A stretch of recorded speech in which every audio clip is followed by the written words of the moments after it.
Vous avez des excuses, nous avons des ressources. Robert Savoie, thérapeute et conférencier international, et Geneviève Gagné, animatrice et hypnothérapeute, vous aident à repousser vos limites, un épisode à la fois. Bienvenue sur Pas d'excuses, où chaque excuse devient une opportunité. On vous souhaite la bienvenue à Pas d'excuses, nouvelle semaine, nouveau thème, nouvel invité. Robert n'est pas avec moi aujourd'hui, même jamais. Il ne me laisse jamais seul. Au contraire, il m'envoie les petits bijoux de son entourage et ça fait pas exception aujourd'hui. Je suis en compagnie de Sylvain Guimont. Comment ça va, Sylvain? Très bien, Geneviève, et toi? Ça va très, très bien. Sylvain, on va prendre le temps de saluer les auditeurs qui nous écoutent parce qu'on nous écoute du Québec, de l'Europe, bien entendu, avec la communauté de Robert, mais on nous écoute du Sénégal, du Rwanda, de Madagascar. Donc, on veut vous remercier de choisir Pas d'excuses pour vous accompagner en voiture, dans votre marche, dans votre sport ou même tout simplement à la maison. Merci de nous écouter. On vous rappelle qu'on est accessible via les médias sociaux, mais également sur YouTube et sur pasdexcuses.com. Et là, je vais faire la présentation de qui est Sylvain Guimont parce que ton CV est assez impressionnant. Sylvain Guimont, c'est un docteur en psychologie du sport, ostéopathe, auteur à succès et conférencier international. C'est également le président fondateur de Biotonix. On aura la chance d'en reparler. Et tu as accompagné plus de 1000 athlètes, Tiger Woods, Mario Lemieux pour ne nommer que ceux-là. Et tu as même été le psychologue du Canadien de Montréal. D'ailleurs, j'aimerais que tu dises aux auditeurs, qu'est-ce que tu avais fait écrire dans le vestiaire du Canadien de Montréal? Mais quand le Canadien m'a engagé comme docteur en psychologie pour l'équipe, en psychologie du sport, dans la première année, on était 28e. On était vraiment, ça allait vraiment pas bien. Et en parlant avec Michel Terrien, qui était l'instructeur, j'ai dit, Michel, on devrait écrire dans le vestiaire ensemble pas d'excuses. Donc, on a fait écrire le mot no excuse dans le vestiaire. La deuxième année, on a écrit no excuse, now be a winner. Donc, non seulement de ne pas avoir d'excuses, mais aussi de devenir un gagnant. Puis pour ça, il y a une éthique de travail à avoir. Fait qu'on a fait ça et on est ensemble pendant plusieurs années avec le Canadien. Le Canadien de Montréal au Québec, c'est une religion. Oui. OK. Quand on est le psychologue du Canadien de Montréal. On dit plus au niveau de la psychologie du sport, on dit docteur en psychologie du sport. OK. Souvent, psychologue, les gens vont confondre avec des gens qui vont être en thérapie. Oui. Tout ça. Nous, on est vraiment dans la psychologie de la performance. Donc, c'est vraiment docteur en psychologie du sport. OK. Donc, quand tu étais docteur en psychologie du sport pour le Canadien de Montréal, j'imagine que dans une soirée entre amis, tu gagnes en popularité. J'imagine que les gens sont curieux, veulent en savoir plus. Ben oui, les gens sont curieux. Le monde du sport, autant ici au Québec qu'en Europe, on voit avec le soccer, avec le football qu'on appelle communément, mais oui, le sport, ça attire beaucoup de gens parce que pour plusieurs raisons. Le sport, c'est vraiment un peu le parallèle de la vraie vie. Ouais. Dans le monde du sport, on doit se dépasser, on doit persévérer, on doit faire preuve de résilience, on doit faire preuve de persévérance, on doit collaborer, on doit apprendre à se connaître, on doit gérer avec le stress. Donc, c'est un peu ce qui se passe dans la vie de tous les jours avec tout le monde, mais à un niveau où on est observé par des millions de personnes qui nous regardent évoluer. Mais justement, tu sais, parce qu'on entend souvent parler des athlètes eux-mêmes, des joueurs de hockey, venir travailler à Montréal, c'est un cadeau, mais ça peut aussi être un cadeau empoisonné dans le sens qu'on est tellement fanatique que ça peut devenir très, très difficile pour un athlète de vivre avec cette pression-là. Geneviève, moi, je dis, j'ai été avec plusieurs équipes dans la Ligue nationale. J'ai été consultant aussi pour la Ligue nationale. OK. Donc, j'ai eu à travailler avec plusieurs équipes de la Ligue nationale. Puis, je peux dire que Montréal est probablement la plus belle ville où jouer au hockey si vous êtes vraiment un joueur dédié. OK. Parce que les gens ici qui suivent le hockey connaissent le hockey. Donc, si tu viens jouer au hockey ici, tu t'attends à ce que les gens qui vont être les fans de l'équipe vont connaître le sport. Donc, tu ne pourras pas, ce qu'on appelle en anglais, loafer. Tu ne pourras pas être pas à 100% à tous les soirs puis donner le maximum de toi-même. On accepte les erreurs ici, mais on n'accepte pas des erreurs d'intégrité. Et l'intégrité, ça veut dire de donner le meilleur de soi-même à chaque soir. Donc, si les gens me posaient toujours la question, jouer à Montréal, c'est sûrement énormément de stress. Puis je leur disais, c'est la plus belle place où jouer parce que les gens vont apprécier quand vous êtes quelqu'un qui travaillait fort. Par contre, si vous amenez à Montréal pour ne pas travailler fort, c'est mieux d'aller jouer ailleurs. Mais c'est drôle que tu dises ça parce que moi, je viens de l'univers artistique, tu sais, je viens du monde de la radio. J'ai été élevée avec la culture québécoise. Ma mère adorait ça, elle en mangeait. Puis j'en ai parlé avec José Lavigueur lorsque je l'ai reçu. J'ai dit, le public québécois a une sensibilité très, très aiguisée à l'authenticité. Oui. Tu peux pas mentir, tu peux pas être fauné. On a cette sensibilité-là. Si tu es à la bonne place, si tu es au bon endroit, le public québécois va te suivre, va t'aimer, va te... Fait que c'est un peu la même chose pour le sport. C'est probablement partout pareil à travers le monde. Ouais. Je pense qu'on reconnaît les gens qui sont authentiques, les gens qui sont vrais, les gens qui ne sont pas imbus d'eux-mêmes, des gens qui sont généreux de leur personne. Mais ici au Québec, on est latin. Fait que les émotions, on les vit pleinement. Et on va vivre autant des émotions qui sont positives que des émotions qui sont un peu négatives. Puis si on a quelque chose à dire aux gens, on n'aura pas peur de leur dire comment on les apprécie, comment on les aime. Oui. C'est ce que les athlètes qui viennent ici vont vivre. Mais c'est aussi un endroit que si les gens sont pas heureux, ils vont aussi faire savoir. Donc je pense que c'est notre côté latin qui fait ça. C'est comment travailler avec des athlètes de haut niveau comme ça parce que tu côtoies. Est-ce que c'est difficile d'aller chercher cette authenticité-là qui est si payante parce que l'ego est nourri pas à peu près, là? Moi, j'ai la chance que c'est les gens qui viennent vers moi. On peut pas OK. se tourner vers Tiger Woods, Mario Lemieux ou Céline Dion puis dire t'as besoin de moi. C'est eux qui décident qu'ils veulent travailler avec moi. Donc, lorsqu'ils viennent vers moi, ces gens-là, ils sont prudents, des gens avec qui ils vont faire affaire, puis ils vont s'assurer qu'ils sont avec des gens de qui ils peuvent avoir confiance, une confiance mutuelle. Et souvent, c'était des références de bouche-oreille qui font en sorte que je me retrouve avec eux. Et quand je suis avec eux, je suis dans un mode où je suis là pour les aider. Je suis pas un fan. Je suis pas quelqu'un qui est là parce que j'admire ces gens-là. Je les admire, oui, mais pas comme athlète. Habituellement, je les admire comme personne. Comment ils sont. Je me souviens d'avoir dit à Céline Dion, Céline, moi, ce qui m'impressionne, ta carrière, oui, mais pour moi, ce qui m'impressionne encore plus, c'est la mère que tu es. Comment tu es avec tes enfants, comment tes enfants t'aiment, comment tu es proche d'eux autres, comment tu es une mère aimante. Et probablement que ça vient de ta mère à elle qui a eu 14 ans. Puis qui t'a enseigné comment être une bonne mère. Puis s'il y a quelque chose que tu fais bien dans la vie, en plus de chanter, c'est d'être une bonne mère. Puis j'ai la même chose avec les gens qui connaissent de mes amis qui sont grandement connus. Joel Butler, que vous avez vu dans le film 300, dans PS I Love You. Joel est venu habiter chez moi pendant quelques jours parce qu'il avait des gros maux de dos, puis c'était une personne excessivement simple. Donc, c'est drôle comment les gens, souvent les plus connus, les gens sont souvent les plus humbles. Et plus gentils, puis c'était la même chose avec Ginette Renault. C'est quelqu'un qui est très accessible, très abordable. Pourtant, elle a connu une carrière exceptionnelle. C'est drôle parce que j'ai eu cette discussion-là pas plus tard qu'en fin de semaine avec mon conjoint, tu sais. J'ai dit, moi, ta réussite, elle m'impressionne peu. Ce que je veux, c'est quoi tes valeurs humaines? Oui. Quel genre de personne es-tu? Qui es-tu? Que t'aies des Ferrari, que t'aies réussi. Puis tu sais, j'ai travaillé dans le domaine, puis j'avais des fois des amis qui me disaient, crème, c'est comment côtoyer des artistes? Moi, te le dire, ils sont tous comme nous autres, hein? Fait que là, après ça, quand j'en rencontre, c'est qui se présente devant moi? C'est ça qui devient intéressant. Fait que j'aime beaucoup ton approche à ce niveau-là de dire, tes réussites sportives, tes exploits, c'est une chose. L'humain que tu es, les valeurs que tu portes, puis, mais des fois, l'image qu'on a, je prends l'exemple de Tiger Woods. Tu sais, il n'a pas toujours rayonné dans les médias nécessairement de par ses agissements. Est-ce qu'on le connaît mal? Est-ce qu'il est, je veux pas dire victime, mais, puis là, sois à l'aise de répondre ou pas, là, ça se peut que tu dises, mais tu connais ce qu'on a pu voir et entendre parler de Tiger Woods. Tiger, c'est un être humain. Ouais. Dans les êtres humains, on a du bon et on a un peu de moins bon, comme moi d'ailleurs, comme tout le monde. Absolument. Comme toi. Puis, quand je regarde son parcours, il n'y a pas vraiment eu de vie.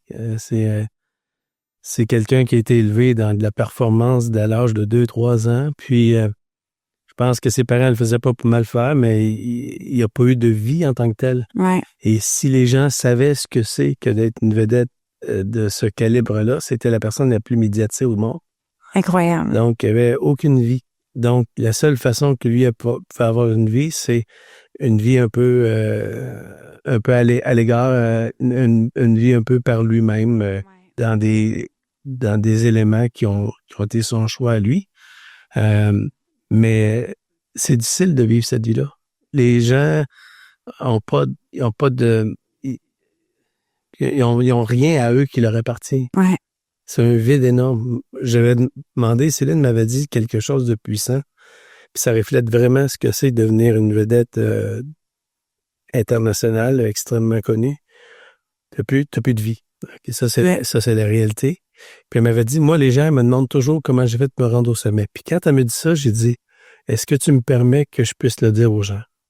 Puis elle m'a dit, avec plaisir. Donc, elle me dit, moi, les gens, ce qu'ils me demandent, c'est comment j'ai fait de me rendre au sommet. Puis elle dit, je me suis pas rendu vraiment au sommet. Je suis redescendu doucement. Quand j'avais 12 ans, j'avais la tête dans les nuages, puis j'avais d'une grande carrière. Mais ma famille, qui sont du monde très terre à terre, puis René, ils m'ont fait descendre de mon nuage une marche à la fois. Puis aujourd'hui, j'ai jamais été aussi grandé que je suis. Puis c'est la seule raison pourquoi elle est encore vivante. Parce que la majorité des gens qui atteignent son sommet finissent par mourir d'une overdose. Ouais. Pourquoi? Parce qu'ils perdent leur identité personnelle. Ça crée un vide énorme à l'intérieur d'eux où ils ne s'appartiennent plus. Puis ils vont remplir cette souffrance-là par des substances qui, malheureusement, un jour, vont les emporter. Donc, pour que ces athlètes-là demeurent à un haut niveau, ils sont entourés de très peu de gens.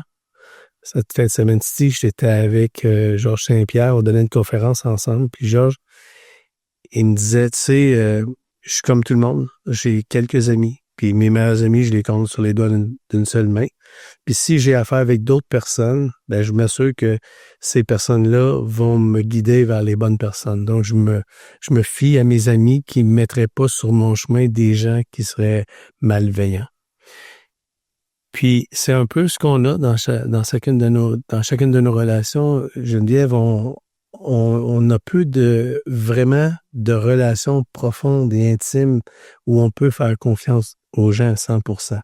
Les gens ont aujourd'hui vraiment des réseaux de contacts qui sont sociaux, qui sont sur Internet, tout ça, mais une vraie rencontre, c'est des gens sur lesquels vous les comptez sur les doigts d'une seule main. Puis c'est des gens à qui vous allez faire une confiance pratiquement aveugle parce que vous savez que vous pouvez faire confiance à ces gens-là.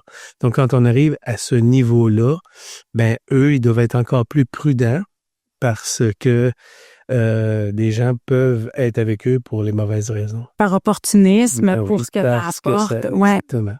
Puis ils veulent pas avec eux avoir des gens qui sont des fans. Les fans, ils les aiment, ils les adorent, leurs fans. Et ils veulent avec eux des gens qui vont être capables de leur dire les choses telles qu'elles sont, comme de vrais amis. Ils veulent être traités comme des êtres humains normaux. Mais je trouve ça tellement intéressant ce que vous dites parce que c'est vrai qu'on oublie cette dimension-là. Puis je me souviendrai toujours, c'était Miley Cyrus quand elle était adolescente, puis je travaillais à la radio dans ce temps-là, puis je m'étais fâchée après un de mes co-animateurs parce que il a ridiculisé, puis le chat, excuse-moi, moi j'ai passé à travers mon adolescence, là, j'ai fait des gaffes, j'ai sorti des parties un peu éméchées, là. J'aurais pas voulu des paparazzis me suivent. J'ai dit, elle a pas choisi d'être dans le show business. Elle est devenue une enfant star. Fait qu'elle a même pas pu dire, OK, voici les conséquences de la célébrité. Est-ce que j'achète ça ou pas? C'est venu par la bande avec son père. Fait que j'ai dit, elle, aujourd'hui, tous les caméras sont là, toujours prêtes à la filmer, à la photographier. Puis la souffrance humaine ne regarde pas si tu as de l'argent ou si tu n'as pas d'argent. Tu peux avoir beaucoup d'argent, mais vivre de grandes souffrances. Puis, excuse-moi, l'adolescence, c'est difficile pour tout le monde. C'est vrai pour toi, c'est vrai pour moi, mais c'est vrai pour Miley Cyrus aussi. Même, j'ajouterais quelque chose d'encore plus important, c'est que lorsque tout le monde croit qu'on devrait être heureux, mais qu'on est malheureux, c'est encore plus difficile que d'être malheureux pour une raison que tout le monde peut comprendre. Ouais. Donc, ces gens-là, souvent, se retrouvent avec beaucoup de biens matériels, avec beaucoup de possibilités dans leur vie, mais avec un vide intérieur énorme sur lequel, justement, le podcast que tu fais, justement, avec Robert, c'est d'emplir ces vides-là, d'emplir ce cœur-là, de dire, de vivre pleinement qui je suis profondément, puis de peut-être laisser certaines blessures que les gens ont eues pour être capable de continuer leur vie à partir du moment de cette prise de conscience-là, de prise de connaissance de qui je suis, puis continuer notre vie avec le mieux qu'on peut faire. Parce qu'en bout de ligne, la vie est courte, mais la vie est belle parce qu'elle est courte.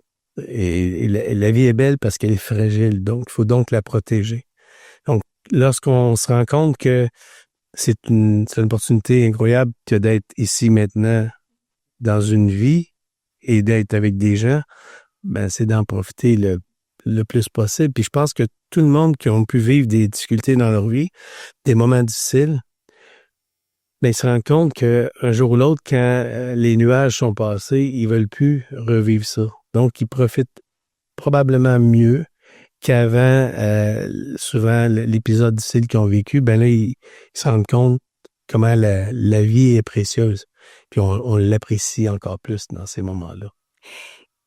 Il y a tellement de choses, tu sais, c'est comme justement, tu sais, des fois, tu vois ça, tu sais, des gens qui disent, tout pour être heureuse, ça se passe ailleurs, tu sais. Puis l'autre chose que tu as dit qui était très, très importante, c'est que ça finit par passer. Oui. Tu sais, dans toutes les histoires, il y a, puis dans des histoires de gens célèbres qui ont tout, il y a des creux de vague. Même quand tu as tout, tu peux avoir un creux de vague, mais ça finit par remonter, tu sais. Moi, en hypnothérapie, je fais souvent le parallèle, tu surfes ta vague. Ça se peut que des fois que tu perds puis que tu tombes, tu recommences à pagayer, tu remontes puis tu surfes ta vague. Mais si tu résistes, puis tu sais, je fais pas de surf, là, mais tu sais, quand je regarde ça aller, je me dis, il y a quelque chose de très léger, de très fluide dans la façon dont les gens vont surfer une vague. Essaie d'être pas trop dans la résistance. On connaît les bons danseurs à la fin de la soirée, mais ce que ça veut dire, c'est que dans les moments difficiles, on reconnaît les gens qui vont être là puis qui vont rester là pour vous. Ouais. Mais dans toute situation, quand on vit des moments difficiles, on se doit de demander de l'aide. Puis, tu sais que dans notre société, c'est 1 personne sur 2 qui souffre d'anxiété à différents niveaux. Et c'est 1 personne sur 2 et de plus en plus jeune. Ouais. Ce qui n'était pas le cas il y a très longtemps. Les jeunes, on vivait notre vie, mais aujourd'hui, ils sont anxieux. On leur transmet notre anxiété. Donc, il y a de plus en plus d'anxiété. Puis l'anxiété, mais c'est sûr que ça commence au départ avec du stress. Puis le stress qu'on gère plus ou moins bien, s'il est fréquent, s'il revient fréquemment, puis il dure longtemps, ça finit par être de l'anxiété. De l'anxiété prolongée, ça va terminer par un épuisement professionnel ou ça va terminer par de la dépression. Et la dépression, c'est la maladie la plus fréquente qui existe. C'est la seule maladie pour laquelle certaines personnes vont aller jusqu'à s'enlever la vie.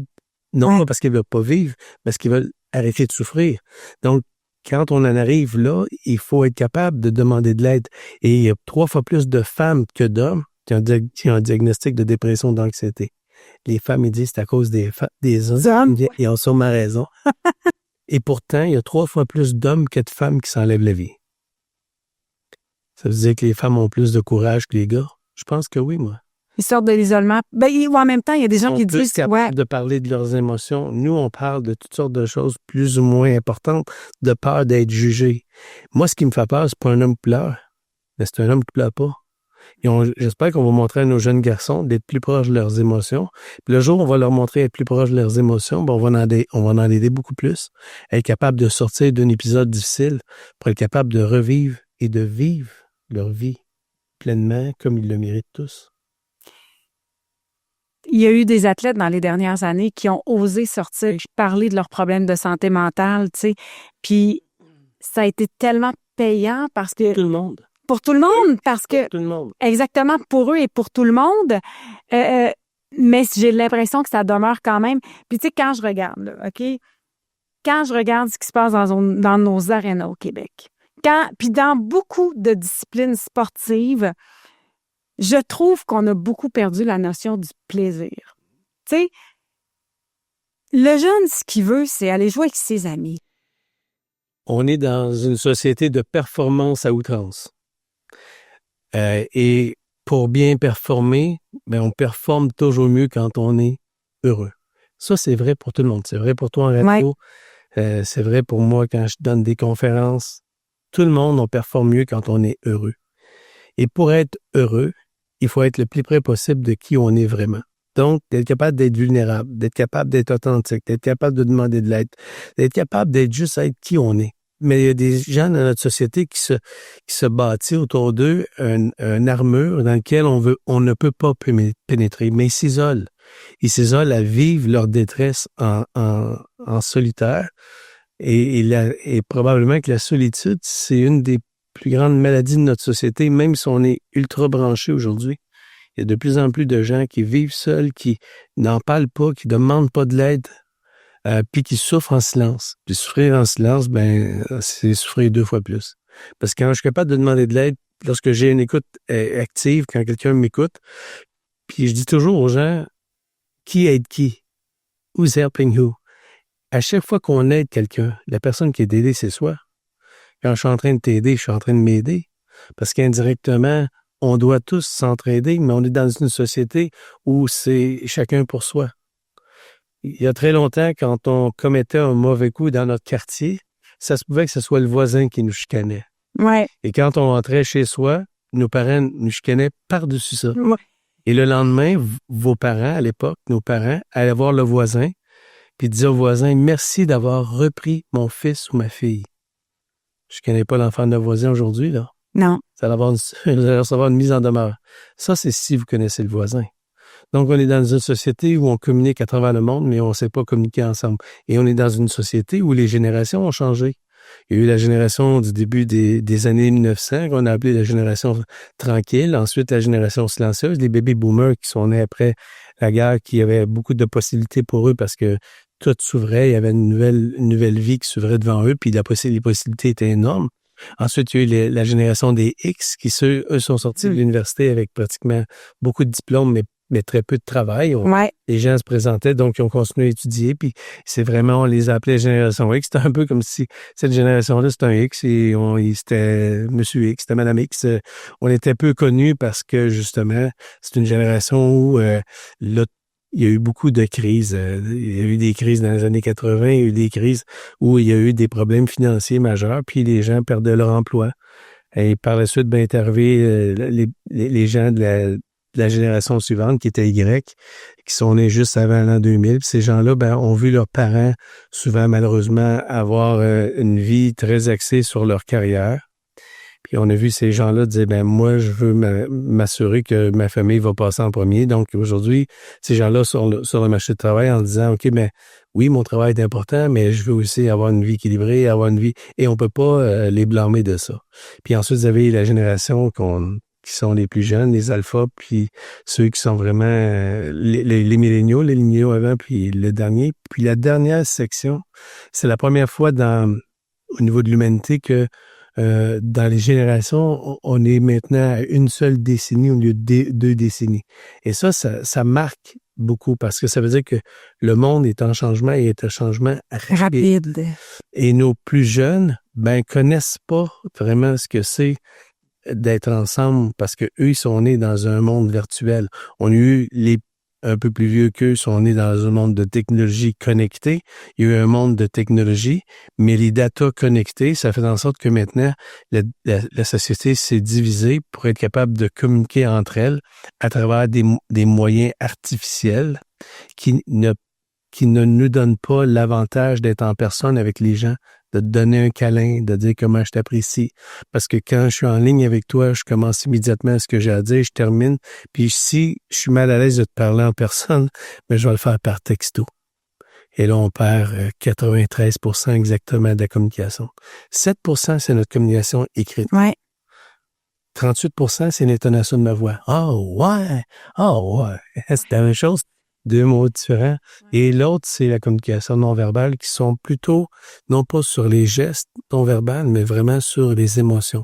Les 6 émotions de base qu'un bébé d'une dizaine de mois est capable de lire.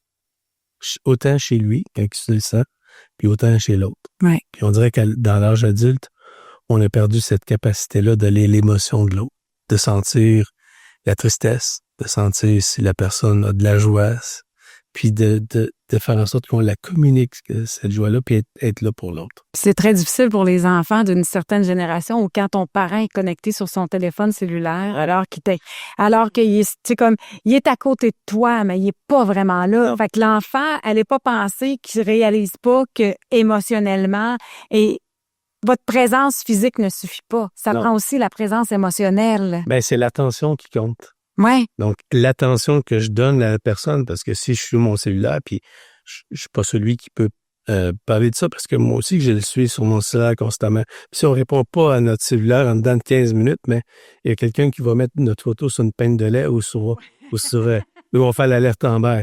Donc, on s'attend maintenant à une réponse immédiate dans le moment présent ici. Puis si c'est pas comme ça, ben on passe à autre chose. Et ça fait en sorte qu'on peut pas vivre à cette rapidité-là. On a cru longtemps, Geneviève, qu'il y aurait peut-être éventuellement une société des loisirs. On s'est dit, il va y avoir tellement de technologies qui vont nous aider à faire tout le travail qu'on va avoir plus de loisirs puis plus de temps à passer ensemble.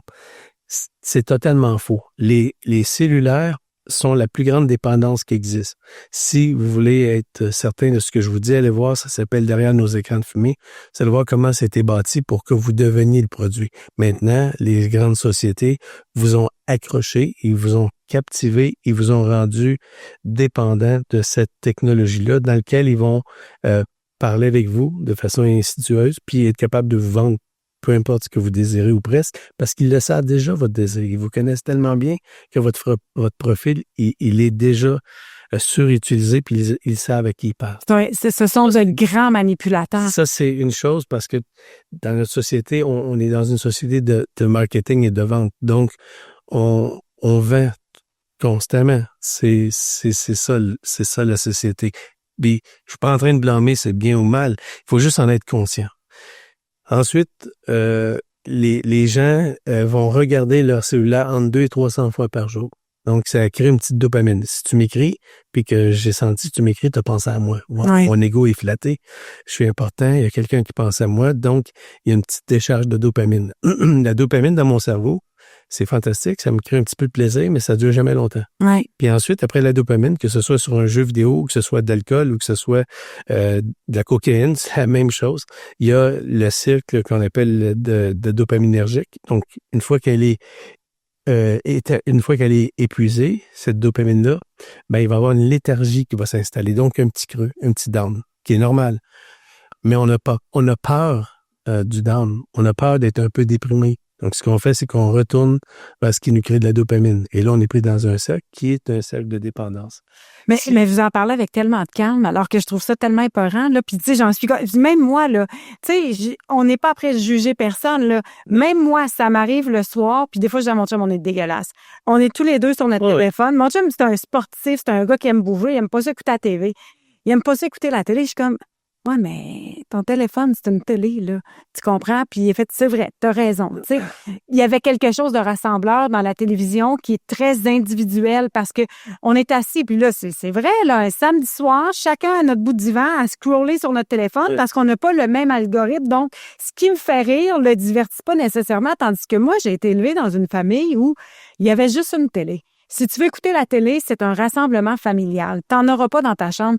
Là, les enfants sont connectés plus juste sur une télévision dans leur chambre, sur leur téléphone. Puis c'est insidieux, là. Ouais, on connaît. C'est individuel à chacun. Ouais. C'est un bon point que tu apportes par le fait qu'effectivement, on est en lien ailleurs. Lorsqu'on est sur un cellulaire, c'est qu'on est en communication ou on est en train d'écouter quelque chose qui n'est pas ici maintenant, le moment présent, avec les gens où on est. Donc, le cellulaire nous rapproche des gens qui sont loin, mais nous éloigne des gens qui sont près. Donc, si on n'est pas conscient de ça, ben on brise énormément de moments magiques qu'on manque parce qu'on n'est pas en famille. Puis quand je dis ça, là, je suis pas mieux que les autres. Là. Si je fais des conférences puis je parle de ça, c'est pas parce que je suis mieux, c'est parce que je suis le pire. Parce que si je... Ah, mais ça nous encourage pas quand tu dis ça. Oui, non, mais c'est vrai, Geneviève, si j'étais pas honnête avec ça, je serais pas la bonne personne. Si j'en parle, c'est que je réalise qu'il y a un problème. Si on avait une conférence un soir de quelqu'un qui dit « Je vais venir vous parler d'alcoolisme », mais la personne n'a jamais souffert d'alcoolisme, je vais vous dire comment ça marche, ça serait pas très crédible. Et quand je vous parle de toutes ces choses-là, je vous parle d'anxiété, de dépression, je vous parle de ça, c'est pas parce que c'est pas connu de moi, c'est pas parce que je l'ai juste étudié de façon à l'université, puis c'est là-dessus que j'ai fait mon doctorat. Je vous en parle parce que je l'ai vécu. Si je l'avais pas vécu, ça m'intéresserait pas autant. On est intéressé par les choses qui nous touchent. Donc, quand on est pris sur nos cellulaires et qu'on n'est pas là, dans le moment présent, on est en train de filmer notre vie. Puis de plus en plus, les gens, c'est ça qu'ils font. Il y a quelque chose qui est narcissique dans ça. C'est vraiment, comment je peux penser, moi, que ce que je suis en train de manger en ce moment intéresse le reste du monde? À quelle place que je pense que je suis le centre de l'univers? Oui, je suis le centre de l'univers, mais je suis pas le centre d'intérêt de tout le monde. Il faut que ça s'arrête. Parce que les gens vivent de façon artificielle. Tellement artificielle qu'ils se forment une fausse vie dans laquelle ils vont mettre des filtres sur leur visage, dans laquelle ils vont même s'amincir, dans laquelle ils font une fausse image qui les rend prisonniers de leur image fausse. Parce que demain matin, je sors, je vais rencontrer des gens, puis je suis pas la même personne que je suis avec toi en ce moment. Ouais. Mais je sors plus d'ici parce que j'ai pas ce filtre-là pour me protéger partout où je vais. Fait que qu'est-ce que je fais? Je reste enfermé parce que je me suis enfermé dans une fausse image, parce que j'ai pas été authentique, j'ai pas montré ma vulnérabilité, je montre pas qui je suis vraiment. Et c'est là qu'on se vide. Ben là, c'est terminé. C'est qu'à partir de ce moment-là, on s'isole. Quand on s'isole sur des choses qui sont pas réelles, qui sont pas vraies, de pas être juste qui on est vraiment, autant de démontrer notre beau côté de nous que certaines faiblesses qu'on a. Donc là, on veut être avec des gens qui sont authentiques, on veut être des gens qui sont vrais, des gens qui sont juste là puis qui se démontrent tels qu'ils sont. Quand on a ça, ben on peut créer un lien authentique dans lequel on peut se faire confiance mutuellement, dans lequel on peut s'engager mutuellement à répondre à nos besoins mutuels. Quand on fait ça, on risque d'être heureux. C'est pas le bonheur, mais la bonheur. Hein? L'heure qu'on passe avec eux, ceux qu'on aime, heure et eux, mettez ça ensemble, ça fait heureux, puis les gens heureux, pas de être malades. C'est pas la maladie, mais le maladie. Oui. Des mots Marix, mais avec des mots moutesses. Là, je sais, tu te dis, wow, Sylvain, il n'est pas juste un sexe-toi. Je sais, je suis intelligent aussi. C'est là que les gens rient. C'est là que les gens... Je sais pas s'ils rient parce que j'ai dit sexe symbole ou intelligent. Il y a quelqu'un qui me dit l'autre jour pour les deux, tu sais. Mais... Non, mais tu sais, c'est parce que je t'écoute, puis c'est ultra fascinant. Mais tu m'apprends rien, puis on n'apprend rien à personne, dans le sens que on a l'impression que les gens... Non, mais je dis pas ça méchamment, mais c'est qu'on le sait qu'on n'est pas sur la bonne track. Tu comprends? Puis tu le dis toi-même. Ouais. Je vous parle de ça parce que moi-même, je suis pris dans ce cercle vicieux-là. Fait que tu l'expliques tellement bien, puis avec tellement de calme, que là, on t'écoute, puis là, on fait une prise de conscience. Puis tu sais, c'est drôle parce que tu es spécialiste de la posture aussi, hein? Puis ça me stressait bien gros, parce que je me disais, là, il faut que tu tiennes droite parce qu'il va en apprendre beaucoup sur moi. Mais dernièrement, je me suis mis à avoir mal dans le cou. Mais tu sais, vraiment beaucoup. Puis là, j'ai fait, tabarouette, tu travailles à l'ordi, t'es sur ton téléphone. Ouais. Tu sais, avant, je me déplaçais physiquement pour aller à la radio. Je côtoyais des gens. J'étais au micro 3 heures par jour, mais j'étais debout. C'était quand même assez... Ça paraît pas, mais c'était physique. Là, je m'entraîne, mais le reste de la journée, tu sais, puis des fois, sur mon téléphone, ça a un impact sur notre corps, là. Ma première formation, moi, c'était aux États-Unis. Je suis allé jouer au hockey, puis étudier là-bas. Je sais que ça a l'air d'un gars qui faisait 5 pieds 3 qui joue au hockey, mais... T'es un bon joueur? Ouais, j'étais à hauteur des jackstraps des autres, puis je me sauvais à Murier, là. Je patinais vite. Mais j'étais allé faire mes études en biomécanique. Je suis revenu à l'Université McGill faire la physiologie de l'exercice. Donc, ce qu'on appelle aujourd'hui kinésiologue, pour faire les tests pour les athlètes de haut niveau. Puis, parce que j'avais déjà un bagage en biomécanique, ce qui m'intéressait énormément, c'était le côté de la posture. Mais là, on parle, c'est au début des années 80. Ouais. C'était pas vraiment connu à l'époque. Puis quand j'ai commencé à parler de posture, puis de parler de problèmes de maux de dos, j'étais vu comme un peu un zombie là, qui arrivait d'ailleurs, ou tu sais, quelqu'un qui venait d'une autre planète.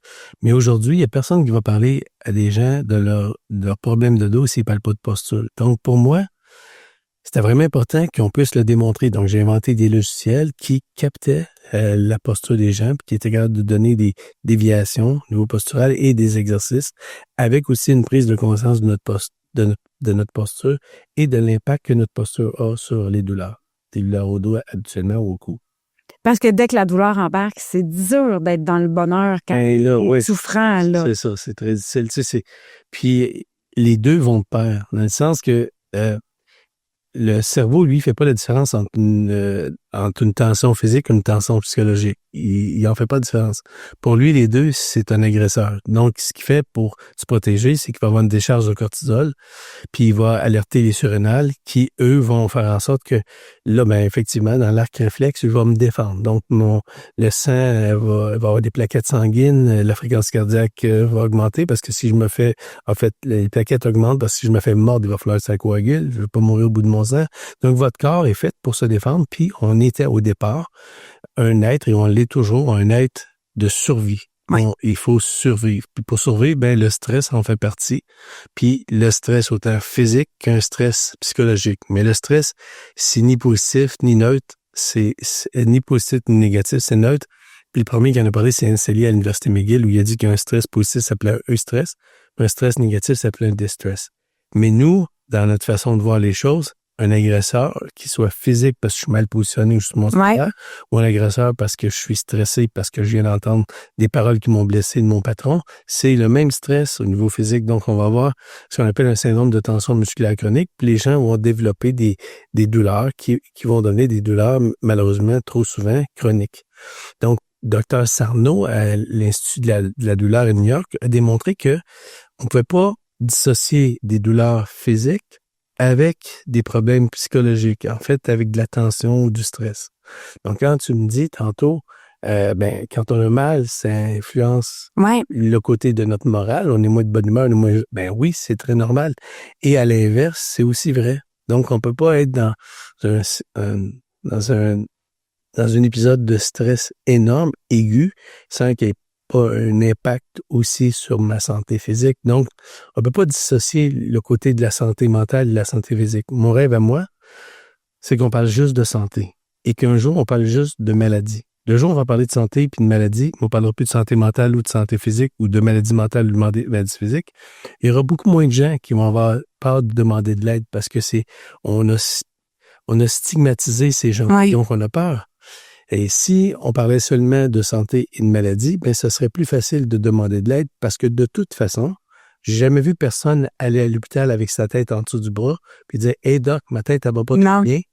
Je vais laissé 2 semaines, je vais revenir acheter dans 2 semaines. » Donc, pourquoi on fait une différence entre notre tête et notre corps par rapport à la santé?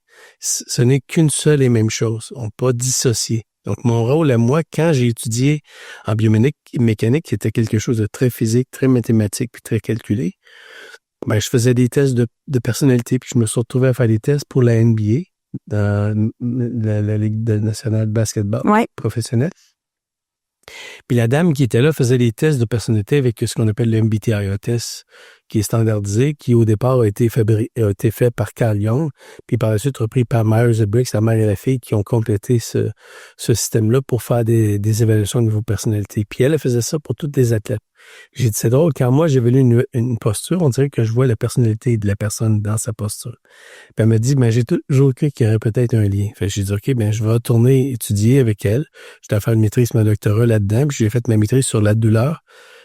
En fait, en anglais, c'est Posture, Personality and Pain. Donc, la posture, la personnalité et la douleur de la personne. Pour démontrer qu'il y avait un lien très, très près les uns des autres. On est physiquement ce qu'on est aussi mentalement. Et plus on a des traits de caractère ou une personnalité flexible, plus on est aussi dans notre corps un peu plus flexible. Si on est rigide dans notre façon de faire les choses, on est aussi plus rigide dans notre... Donc, si je suis moins flexible qu'avant, c'est que j'ai installé une certaine rigidité dans ma mentalité, dans ma façon d'être. Et vice-versa.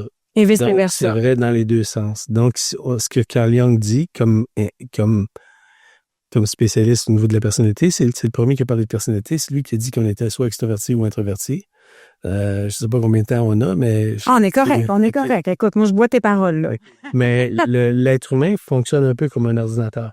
Pourtant, les traits de caractère d'un individu, c'est né ça au moment où on avait des philosophes dans notre société. Donc, les philosophes se sont posés le pourquoi des choses depuis la nuit des temps. Et certains ont même défié soit les religions, soit la société en général, puis ont payé de leur prix pour ça. Et ces gens-là ont parlé aussi beaucoup au niveau de traits de caractère. Ils ont parlé du caractère, courageux, valeureux, quelqu'un qui est puis la médecine a commencé sur les traits de caractère. En fait, la médecine a commencé à partir des humeurs. Donc, Hippocrate et Galien, deux spécialistes de la santé qui ont parti notre système de santé, ont parti avec les humeurs, 4 types d'humeurs, soit la bile jaune, la bile noire, les gens qui sont sanguins, qui sont très avec un caractère bouillant, et des gens qui sont lymphatiques, qui sont plus détendus, puis les autres sont pas nerveux pantoute. Mais c'est ça, ils ont commencé la médecine là-dessus.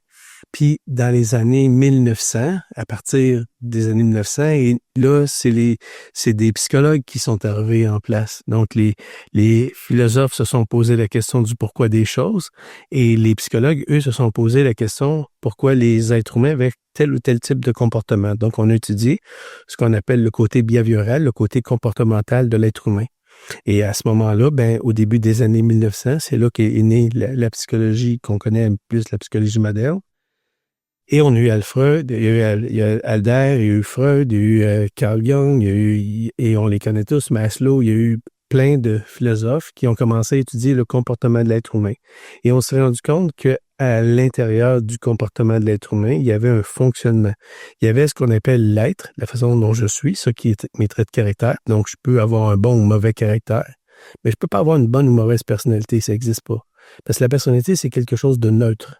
Donc, c'est dans mes fonctions. C'est la façon dont je fonctionne. Il n'y a pas de bonne ou mauvaise façon de fonctionner, mais il y a des mauvais et des bons caractères dans ma façon d'être. Donc, le caractère et la personnalité, c'est deux choses différentes. Puis, je sais que 5 Big, c'est un test que souvent est utilisé beaucoup en psychologie, mais moi, je l'ai fait là-dessus, mon doctorat, sur la personnalité.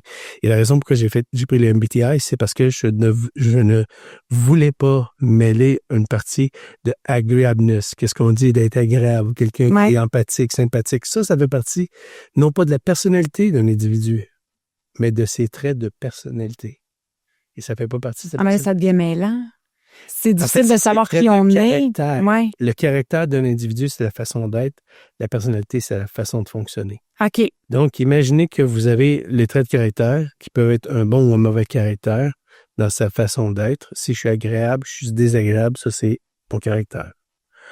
50% de ma personnalité, et là, c'est autre chose, c'est mon fonctionnement. Et 50% est appris, puis 50% c'est inné. Donc, au départ, vous fonctionnez comme un ordinateur. Donc, tout le monde, on est un peu comme un ordinateur. Pour que l'ordinateur puisse fonctionner, on va le brancher dans le mur. Il va aller chercher de l'énergie dans le mur. Ou on va fonctionner avec les batteries. Donc, il y a déjà de l'énergie à l'intérieur de l'ordinateur. Les extrovertis, ce sont des gens qui ont besoin d'avoir de l'énergie qui vient de l'extérieur. Donc, on appelle ça l'orientation. L'orientation, si je suis extraverti, j'ai besoin d'être avec du monde, ça me donne de l'énergie.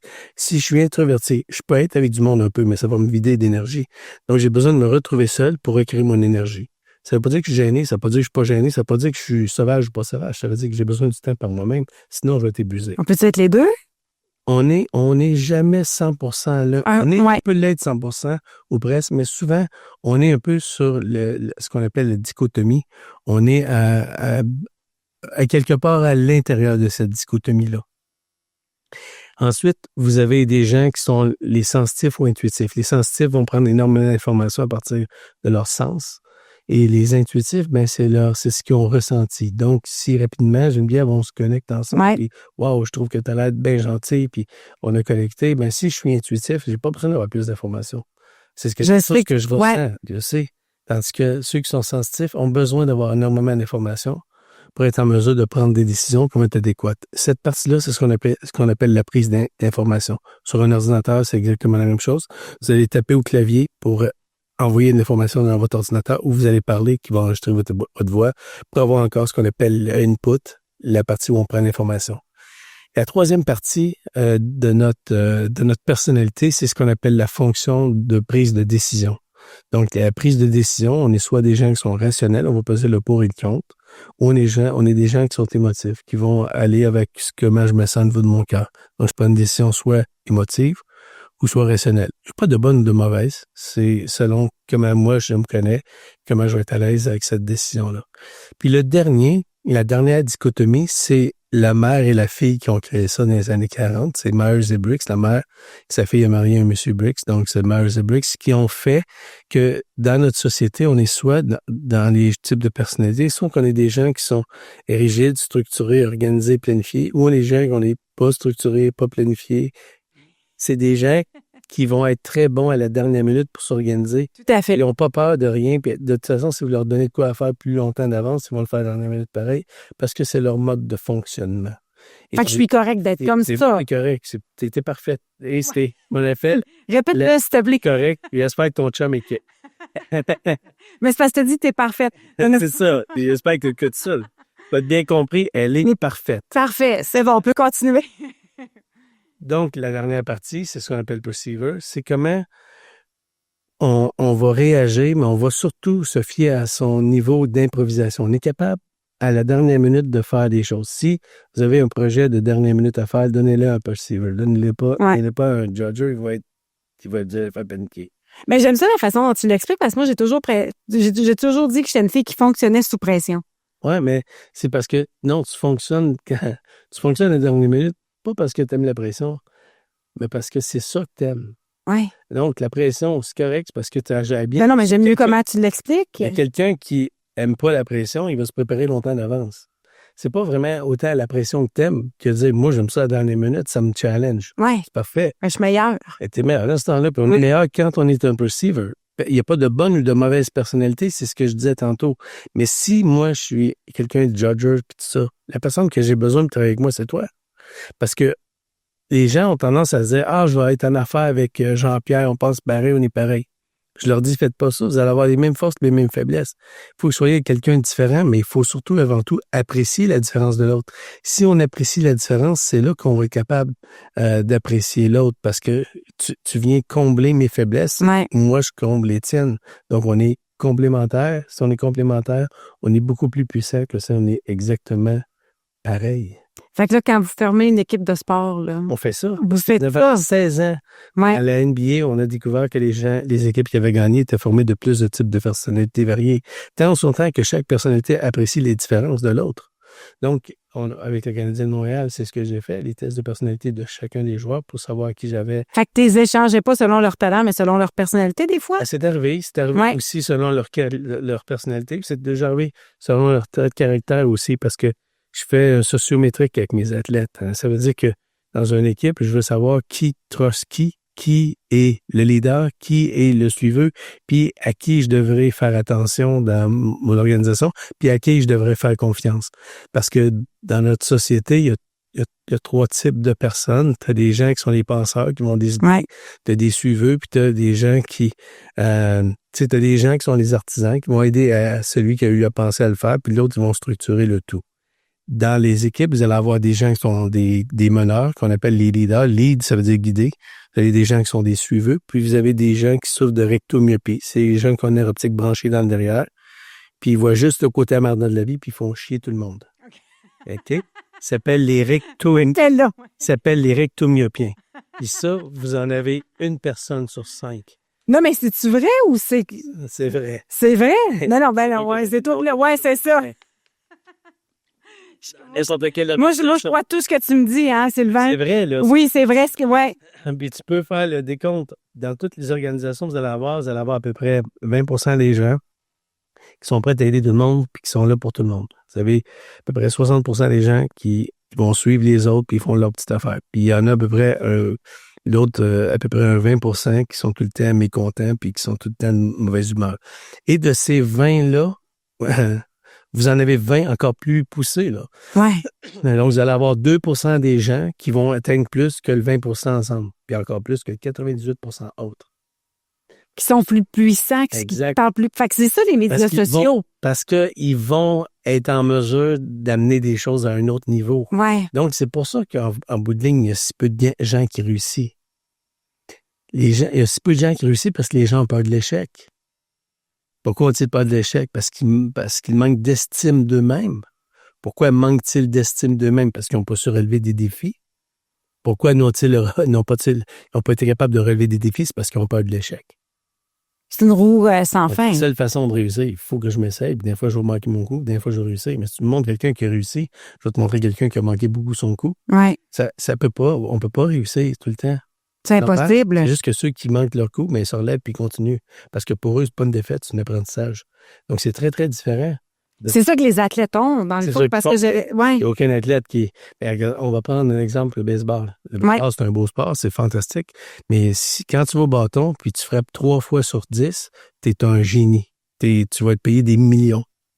Tu as manqué ton coup 7 fois sur 10. Y a-tu grand monde à l'école qui t'ont dit que tu étais championne quand tu as eu 30%? Pas aux amants. Mais au baseball, c'est comme ça. Je trouvais drôle, par exemple. Exactement.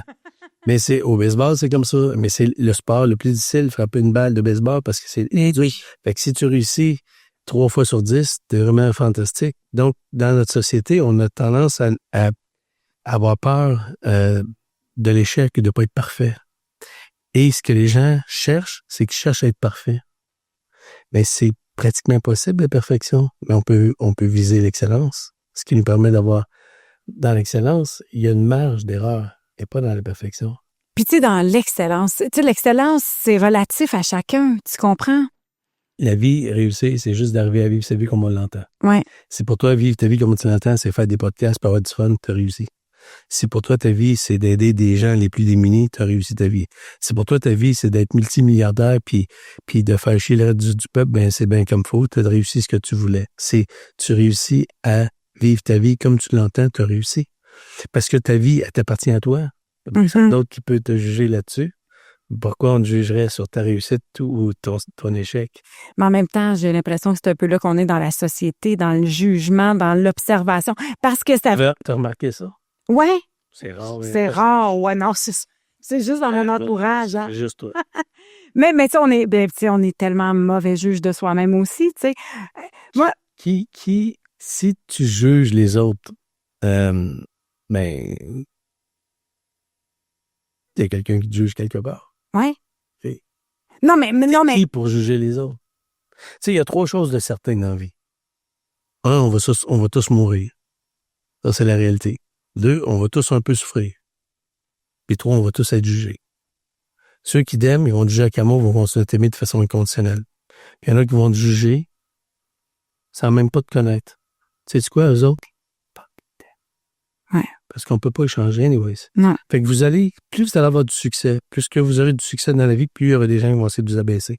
Et les gens sont allergiques à la performance. Et les gens sont allergiques aux gens qui réussissent. S'ils sont pas impliqués là-dedans, fait qu'il y a énormément de jalousie. Ben, c'est parce que tu l'as dit tantôt, il y a très peu de gens qui arrivent à réussir. Fait que quand tu réussis, tu mêles pas... Mais plus tu vas réussir, plus il y a des gens qui vont te critiquer. Ouais. C'est simple. Ben, mais si t'es pas prêt à ça, va pas là. Reste chez vous puis reste tranquille. Fais pas rien. Mais si tu essaies de te démarquer, il y a des gens qui vont pas aimer ça. Mais il y a des gens qui vont être fiers pour toi. Ouais. Des gens vont être contents pour toi. C'est à ces gens-là qu'il faut écouter. Pas les gens qui vont t'abaisser. Tu sais, c'est trop facile. Mais ces gens-là qui abaissent, c'est rarement ceux qui ont réussi très bien. Ceux qui réussissent bien, là, n'ont pas le temps de s'occuper des autres. Là. Ils sont déjà trop occupés à essayer de réussir puis d'avoir du plaisir. Ah, puis d'aider, tu sais, c'est la réussite, c'est le nombre de gens que tu arrives à aider. Plus tu aides de gens, plus tu as réussi.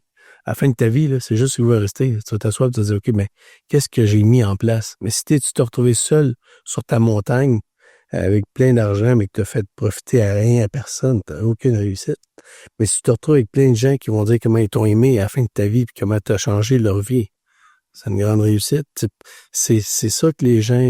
On s'en va tout là, de toute façon. Il n'y a pas personne qui a survécu à la mort. Et on ne survit pas à ce vie-là. Là. On naît en sachant qu'on va mourir. C'est assez terrible, pareil. Oui, mais en même temps... C'est ça qui est fun. Ouais. Parce que s'il n'y avait pas ce bout-là, il n'y a pas d'urgence. Il n'y a pas d'urgence. Tu fais rien dans la vie. C'est quand tu commences à agir. Les gens disent, sors de ta zone de confort. C'est totalement stupide. Pourquoi tu trouves ça stupide? Parce que le cerveau, il est fait pour être dans le confort. Il n'est pas fait pour être dans l'inconfort. Oui, mais quand tu sors de ta zone de confort, tu élargis ton champ des possibles. Non.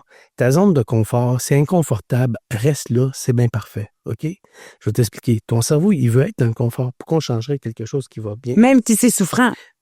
Si c'est souffrant, si t'étais pas dans le confort, t'es dans l'inconfort. On change quoi dans la vie? On change quand on n'en peut plus.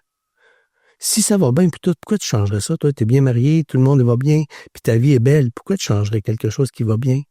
C'est quoi que tu veux changer dans la vie? Ben, des fois... L'inconfort, c'est ce qui est stagnant. Quand c'est stagnant, ça pue, puis on veut changer ça. Mais si ça va bien, pourquoi tu changerais ça? Don't fix what's not broken. Pourquoi tu réparais ce qui n'est pas brisé?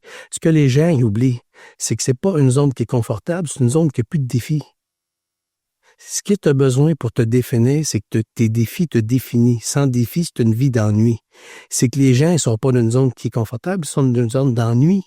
C'est l'ennui qui nous définit. Si tu es dans l'ennui constamment, tu vas être dans de la dépression. Mais si tu es heureux, pourquoi tu changerais ça? On ne change pas une zone qui est confortable, on change une zone qui est stagnante, une zone dans laquelle on ne peut plus vivre là. Les gens qui font des grands changements dans leur vie, ils le font parce que s'ils le font pas, ils vont en mourir. Quand Robert il parle de pardonner, la première personne à qui il a pardonné, c'est à lui. Ouais. Parce que s'il faisait pas cette partie-là, il ne peut pas pardonner aux autres. Mais quand il pardonne aux autres, c'est à qui a pardonné? À lui. Parce qu'en bout de ligne, il n'y a pas de contrôle sur l'autre, mais il y a le contrôle sur lui. Tu sais, dans la vie, ce qui nous tue, là, c'est pas la morsure du serpent, c'est son venin qui continue à couler de nos veines. Quand les gens ils sont encore en colère contre des choses, ils sont en train de se tuer eux-mêmes. C'est ce venin-là qui continue. Je suis pas responsable de ce que tu me fais, mais je suis responsable de comment je réagis à ce que j'ai eu. Donc, dans cette partie-là, quand on continue à l'intérieur de soi à vivre cette colère-là, tout, c'est nous autres qu'on est en train de Mais c'est à nous qu'on nuit, c'est sûr. Ben, c'est sûr. Puis la preuve, c'est que les gens, quand ils réussissent à laisser aller ça, c'est une liberté. Parce que le contraire de l'amour, c'est pas la haine, c'est l'indifférence. Parce que si j'ai de la haine envers toi, j'ai encore un lien envers toi. Ouais. Donc, tu me tiens encore. Tu me tiens en me gardant en colère, en me gardant avec de la haine. Mais le jour où ce que tu m'as blessé, j'ai plus de haine envers toi, mais plutôt de l'indifférence, puis même plus, je peux même te donner de l'amour si tu veux. Parce que si je te donne de l'amour, ce qui va revenir, c'est de l'amour. Mais si je te donne de la haine, ce qui va revenir, c'est de la haine. Dans la vie, il n'y a pas de récompense, il n'y a pas de pénitence, il y a que des conséquences. Si ce que tu brasses, c'est de la chenoute, c'est quoi ça va avoir de la chenoute? Fait que quand on dit aux gens, sortez de votre zone de confort, mais non, moi je leur dis, restez là. Pourquoi on sort? Qui est confortable. On est bien là. Pourquoi on changerait ça? On change de quoi où on n'est pas bien. On change de quoi où on veut un défi, de quoi où c'est stagnant, de quoi où c'est ennuyant. Mais on sort pas de... Non, c'est vrai, t'as raison. Non, mais en fait, je dis t'as raison parce que, tu sais, des fois, j'ai l'impression que moi, à chaque fin de dizaine, il faut que je change. Oui. Tu comprends? Et tu changes pourquoi? Pour des parce défis. Que ça... Ah oui, ouais. Tu changes pour le défi. Tu changes pas parce que ça va bien. Tu changes pas parce que ça va mal. Tu changes parce que c'est ennuyant. Parce que là, je me dis, j'ai d'affaires. C'est vrai. Ça ne veut pas dire que ça va mal. Ça ne veut pas dire que la vie est de la chenoute. Mais non. Mais aujourd'hui, on dirait que tout le monde, il faut qu'on ait eu de la chenoute pour vivre, tu sais. C'est comme tout le monde compte comment ils ont eu des malheurs, puis qu'est-ce qui est arrivé, puis c'est tellement terrible. Oh mon Dieu, puis un plus terrible que l'autre. Bon, on compte nos histoires, puis il faut que la tienne elle soit pire que la mienne. Hey, toi, ton histoire, tu vas pas pire. Mais non, c'est pas nécessaire. C'est pas nécessaire de souffrir pour aller bien. Mais si tu as souffert, crime, viens-t'en, sors de là. Ouais. Puis je suis pas en train de dire ça parce que je suis mieux que les autres. Au contraire, je te l'ai dit tantôt. Je suis juste moi, excusez-moi, qui est le plus fucké de la gang. Si je n'étais pas le plus fucké, je ne serais pas en train de dire ça. Si vous allez dans un hôpital psychiatrique, je vous dis, le plus fou, c'est le psychiatre. Fait que c'est normal. J'espère qu'il est un peu fou parce qu'il a de la misère à comprendre les autres, mais je fais une blague en faisant ça. Non, mais c'est tellement... Tu comprends ce que je veux dire? C'est que... Je suis devenue une hypnothérapeute pour me comprendre, moi. Ben, c'est sûr. On devient tous quelque chose un peu plus. Puis la croissance personnelle, ça le dit, c'est personnel en premier lieu. Ouais. Puis on n'est pas parfait, puis c'est parfait que ça soit parfait. Puis tu sais, souvent, François, notre ami François Lemay, il dit « Tout est toujours parfait ». Puis je dis « Ben oui, François, il n'y a rien de parfait, puis c'est parfait que ce soit pas parfait ». Donc, on a tous dit de la même chose, d'une façon un peu différente. Parce que pour moi, il n'y a rien de parfait, puis c'est parfait que ce soit pas parfait. Ça veut dire que si on n'est pas parfait, mais c'est tigidou laï. On peut juste s'accepter tel qu'on est. Puis quand on va faire ça, ben on va finir par être heureux ici, dans le moment présent, parce que tant ou son temps qu'on vise après quelque chose qu'on n'a pas, on n'est pas en train de vivre ici. On vit après ce qu'on désire, des petits désirs qui restent peu longtemps. Fait qu'on compte nos petits désirs avec un petit peu de dopamine. Mais si à la place, si on se disait tout le monde, c'est quoi qui est vraiment essentiel pour moi? Qu'est-ce qui est essentiel? Parce que ce qu'on fait, c'est qu'on gère notre vie à partir de temps. On gère notre vie beaucoup, beaucoup à partir de ce qui est important. Ah, ça, c'est important pour moi. Ça, c'est urgent pour moi. Puis là, je fais ci, là, je fais ça. Mais si je gérais ma vie en disant, c'est quoi, je veux donner de la profondeur à ma vie? C'est la profondeur de ma vie, elle dépend de ce qui est vraiment essentiel dans ma vie. Fait que c'est quoi qui est essentiel dans ta vie, Geneviève? 5 choses. Sur ta main, tu vas les nommer. Ben, La santé, ouais. ma famille, des amis, vivre le plus longtemps possible, faire l'amour quelques fois par semaine. Plusieurs fois par semaine. Là, tu viens d'en perdre plusieurs, là. Ça, il y en a qui ont débarqué, là. Ben, il faut qu'il rembarque. Embarquer, vous allez voir, ça fait bien. Mais toi, Sylvain Guimont, es-tu heureux? Chaque jour, un peu plus. OK. Puis à chaque jour, un petit peu moins. Mais à chaque jour, je me rattrape. Hein? Tombe à chaque jour. Ouais. Mais j'en suis conscient. Les gens qui savent pas, ils savent pas qu'ils savent pas parce qu'ils pensent le savent, ils ne vont pas savoir. Ça va-tu? Ouais. Et tu recommences? Non, mais je t'explique. Les gens qui savent pas qu'ils savent pas parce qu'ils pensent que le savent, ils ne vont pas savoir. Mais le jour où je sais que je ne sais pas, je sais que je dois apprendre. Donc, à chaque fois, je vais chercher un peu plus. Est-ce que je suis plus heureux? Est-ce que je suis tout le temps heureux? Ben non, mon bonheur fait que, parce que j'ai des petits moments de moments difficiles, fait en sorte que mon bonheur est encore plus grand. Tu sais, le bonheur, c'est comme une belle-mère. Attends, je fais une belle-mère. Le stress aussi, c'est comme une belle-mère. Tu sais, une belle-mère, hein, Vas-y. tu l'invites, elle ne viendra pas, mais tu ne l'invites pas avec là. Fait que ton stress, là, quand tu ne l'invites pas, il est là. Quand tu dis non, je ne suis pas stressé, ton stress, tu dis, hey, si tu n'étais pas stressé, tu ne m'en parlerais pas. Donc, quand tu as peur du stress, c'est lui qui t'accueille. Et le jour que tu deviens accueillant puis t'accueilles, donc il va venir. Mais il y a peur des gens qui finissent par compliquer les choses. Ouais. Juste des petits moments. Mais non, je suis pas mieux que les autres. Puis si je suis capable d'en parler, c'est parce que j'ai ça aussi. J'ai pas le bonheur si facile que ça, mais beaucoup plus facile qu'il y a plus longtemps parce que j'en suis plus conscient. Ben, parce qu'à un moment donné, tu mets le projecteur sur toi. Mais parce qu'à un moment donné, tu te dis, la vie est courte, hein? Ouais. La vie est belle parce qu'elle est courte. Fait que c'est comme un rouleau de papier de toilette. Au début, tu en as beaucoup, tu t'en soucies pas trop. Et quand t'es jeune, tu as beaucoup de papier. Ouais. C'est ton temps, ça. Le temps, c'est l'essence même de ta vie. C'est ce qu'on a de plus précieux. Là, en ce moment, tu me donnes de ton temps. Tu me donnes ce que tu as de plus précieux. Parce que ton temps, c'est ta vie. Donc, tu me donnes un bout de ta vie cet après-midi. Je te donne un bout de ma vie cet après-midi, puis on donne un bout de notre vie aux autres. On leur donne ce qu'il y a de plus précieux. Le temps, si c'est ce que j'ai de plus précieux, c'est la chose que je devrais jamais gaspiller ou perdre. Et on le fait tellement. Tout le temps, constamment, pour plein de gens qui en valent pas la peine. Puis pour des réseaux sociaux, puis pour une job Ça qu'on vaut aime jamais pas. la peine de se faire de la peine avec des choses, des gens qui en valent pas la peine. Ça vaut la peine de l'écrire. Veux-tu que je te répète? Ben, répète-les, s'il te plaît. Ça vaut jamais la peine de se faire de la peine avec des choses, des gens qui en valent pas la peine. Puis ça vaut la peine de l'écrire. Gardez-le longtemps, écrit dans votre cœur pour toujours. Ouais. Sylvain Guimont, je t'aurais écouté parler pendant des heures. Je comprends pourquoi les plus grands de ce monde font appel à toi. Parce que tu es ouais. Ben, ils ont été chanceux aussi de te rencontrer comme on est chanceux.